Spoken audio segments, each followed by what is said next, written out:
Vamos a hacer un poco de repaso de vocabulario, ya que hasta ahora en la clase pues, hemos trabajado con mucha terminología y para muchos de ustedes y muchas de ustedes, mucha de esta terminología puede ser nueva. Así que lo que quiero hacer es un repaso bien fácil y me perdonan mis pobres destrezas artísticas, ¿verdad? Esto se supone que sea un signo que actúa en representación de un gato. La palabra gato lo hace mucho mejor que esto, pero es solo para propósitos educativos e ilustrativos. Y si se van a reír, por favor, se ríen en sus casas. Hemos hablado de una cosa que se llama signo y lo hemos designado como algo que actúa en representación de otra cosa. ¿Y por qué pongo re entre paréntesis? Porque sencillamente el signo hace presente el objeto sin que usted tenga concretamente el objeto en el proyecto de comunicación, en el proceso de comunicación. Es decir, cuando yo digo la palabra, y aquí tengo por ahí con qué borrar, okay, yo digo la palabra gato, y supongamos que esto fuese, yo sé que no lo es, no me miren mal, supongamos que esto fuese concreta físicamente un gato, ¿verdad? Pues esta palabra actúa en representación de este animal, del animal físico concreto. Y entonces, ¿verdad?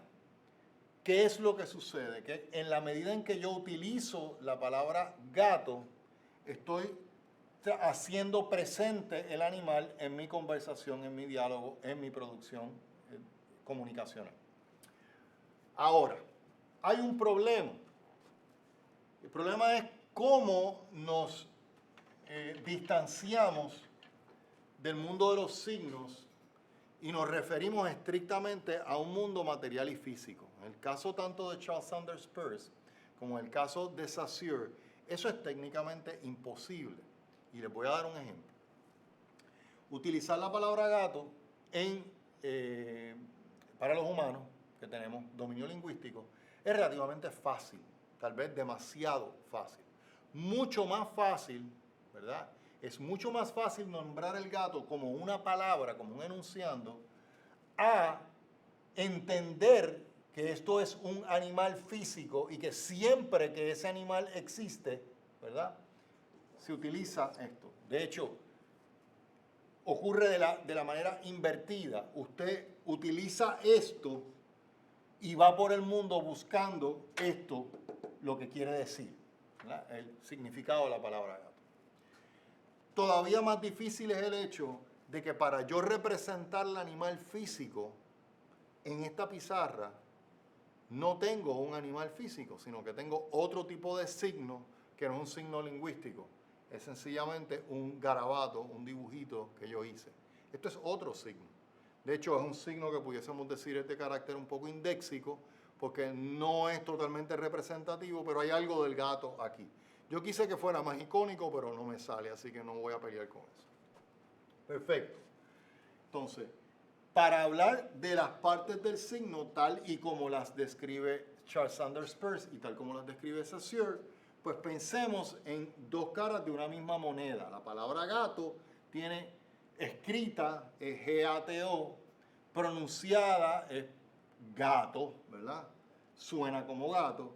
Y a esa parte, Saussure lo llama la parte percibida, la parte que deja una huella psíquica en mí, lo llamamos el significante.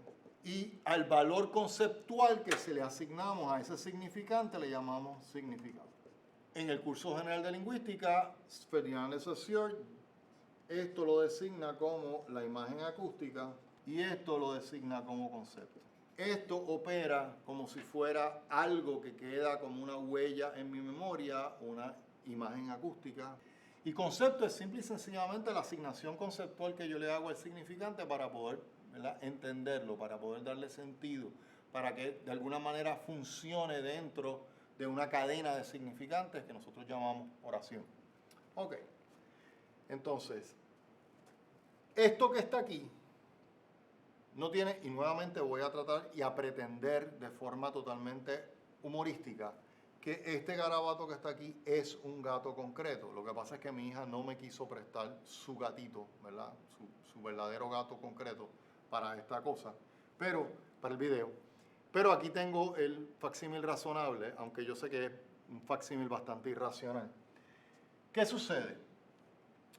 Pongamos que este es el gato físico y lo designamos como objeto. Para Ferdinand de Saussure, la palabra gato no tiene vínculo, no se amarra de ninguna manera a este objeto de la realidad. Su vínculo, si alguno, ¿verdad?, es un vínculo cultural, es una convención cultural, y él lo llama un vínculo arbitrario. Y si usted tiene problemas con la palabra arbitrario, básicamente lo que le está diciendo es que GATO no tiene nada que ver con esto que está aquí. ¿Ok? So, ¿cómo es posible que en el idioma del español, si usted está en Argentina, si usted está en España, si usted está en México, si está en Honduras, Nicaragua, El Salvador, Costa Rica, Guatemala, si usted está en Cuba, si usted está en la República Dominicana o usted está en Puerto Rico y utiliza primordialmente el español, la palabra gato, no voy a decir que es universalmente conocida porque eso no es cierto, pero la palabra gato es casi un estándar, ¿verdad?, en nuestro vocabulario para designar este animal.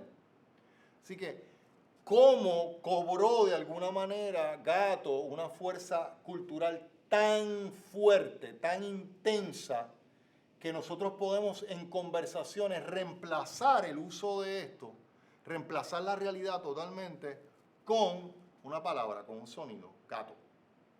Y yo sé, ¿verdad?, la persona que sabe español, pues sabe a lo que yo me estoy refiriendo. Lo hicimos por un consenso. Nos pusimos de acuerdo todos en un momento en la historia y dijimos, se llama gato. Y de ahí en adelante, ¿verdad?, hemos corrido con la palabra, hemos utilizado la palabra, y en su uso, que es algo que nos dice Saussure, ¿verdad?, en esa masa hablante, en el uso dinámico de esa palabra, ¿verdad?, cada vez que se utiliza, se confirma una vez más que esa es la palabra que se utiliza para nombrar ese objeto. Ahora, la parte interesante de Saussure es que, dado que la relación entre gato y objeto, gato físico concreto, es arbitraria, ¿verdad?, aquí se conjuga una ecuación bien interesante. Y la ecuación es la siguiente. Para propósitos prácticos, en una conversación, yo no necesito este objeto para hacer presente el objeto. Yo no necesito este objeto, ¿verdad?, para dejarle saber a otro a qué es que yo me estoy refiriendo cuando digo la palabra gato. Para propósitos prácticos, yo puedo prescindir del mundo de la realidad y optar por el mundo del lenguaje, verbal y escrito. ¿Por qué? Porque en ese mundo del lenguaje yo puedo hacer conciso el mundo de la realidad de forma conceptual. ¿Qué sucede aquí? Que cuando yo le adjudico el concepto de lo gatuno, la gateidad, el gatismo, ¿verdad?, todo eso son palabras inventadas. Cuando yo le adjudico el concepto general, genérico del gato a este significante, al significante gato, sucede una cosa bien interesante. Y es que yo no me estoy refiriendo ni a ese gato ni a ningún gato en particular. Yo utilizo la palabra para referirme a todos los gatos posibles. Gatos berrendos, gatos blancos, con manchas negras, con ojos azules, con ojos amarillos, verdosos, con ojos verdes plenamente. Muy bien. Todos los gatos están contenidos aquí. Y eso es algo que nos permite el lenguaje, nos permite hasta cierto punto resumir, condensar, antologizar, compendiar la vida real, concreta, de una forma manejable a través del lenguaje. Y fíjense, traten de pensar en cosas que a usted se le haría difícil poner en palabras, ¿verdad? Se me hace difícil comunicarlas, se me hace difícil decir. Y eventualmente, ¿verdad?, más difícil que sea, eventualmente usted trata lo más posible de buscar maneras en que la cosa se esté articulando por asociación. Casi usted se va acercando a ese concepto, buscando cada vez más palabras, más palabras, más palabras. A nadie se le ocurre, ¿verdad?, decir, ¿verdad?, pues mira, para que el otro me entienda, yo voy a traer la cosa física aquí. Sería imposible, sería prácticamente imposible. Y les voy a dar un ejemplo muy concreto, ¿verdad? Cuando se trabaja en psicoterapia, ¿verdad?, y tenemos personas que padecen de depresión. La depresión es un tipo, antes se le llamaba melancolía, ¿verdad? Es un tipo, es bastante compleja. Yo voy a simplificarlo aquí solo para que ustedes puedan un poco manejar el ejemplo. Pues es un tipo de tristeza muy interna, ¿verdad? De una angustia muy aguda que se da por un periodo, usualmente cuando se le llama depresión, se da por un periodo prolongado de tiempo. Bien. Y ya cuando está diagnosticado como depresión, resulta que no es muy fácil decir que la persona siente esta tristeza porque, ¿verdad?, hubo un trauma emocional o hubo un incidente, la pérdida de un ser querido, etc. No es tan fácil correlacionar la tristeza con un evento. Así que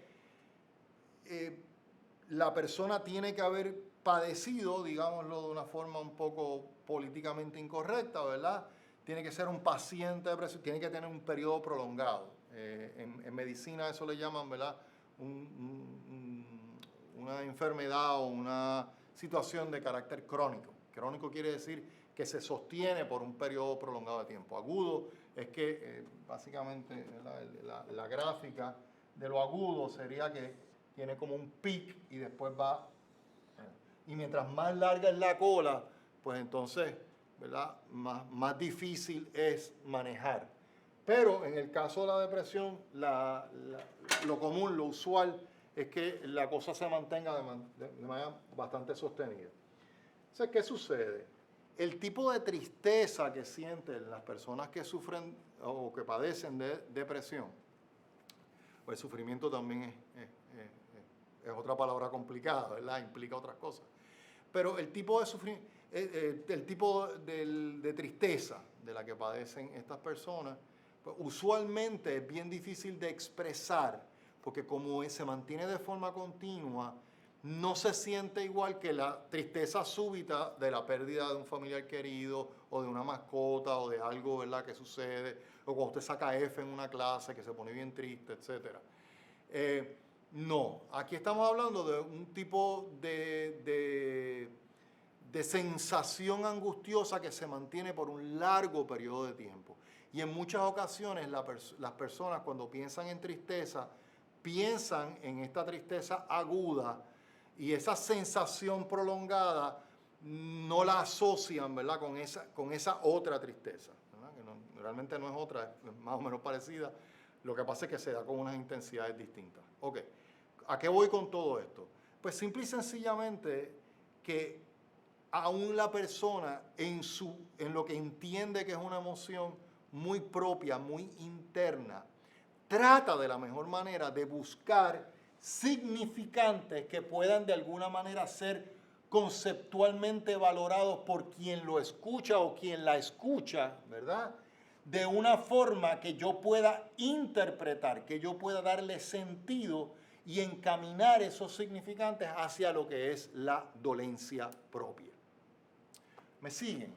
Entonces, ¿cómo yo, y el caso del gato es sencillo, porque yo al gato le digo, mira, gato, ¿a qué me estoy refiriendo? Pues a esa cosa física que 4 patas que está ahí. Pero cuando estamos trabajando con emociones, es bien difícil yo dejarle saber a la otra persona cómo se siente. Así que el lenguaje nos permite dejarle saber a otras personas, aunque sea de forma circunstancial, aunque sea en lo que sería la periferia conceptual, ¿verdad?, nos permite acercarnos a cómo se siente la persona.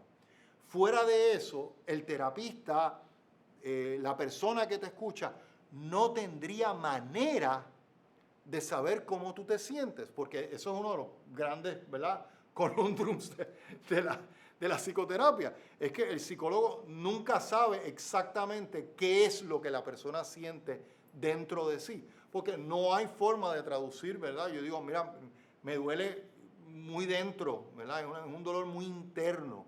Pues yo tengo que hacer interpretación de lo que me están diciendo. Yo realmente no es que yo pueda sentir lo que el otro siente, ¿verdad? Como dice la canción de Quique y Tomás, mi dolor es mío, culpa no es de nadie, ¿verdad? Y pues los dolores emocionales son dolores muy internos que no se pueden compartir, ¿verdad? Muy bien, hasta aquí con esta parte.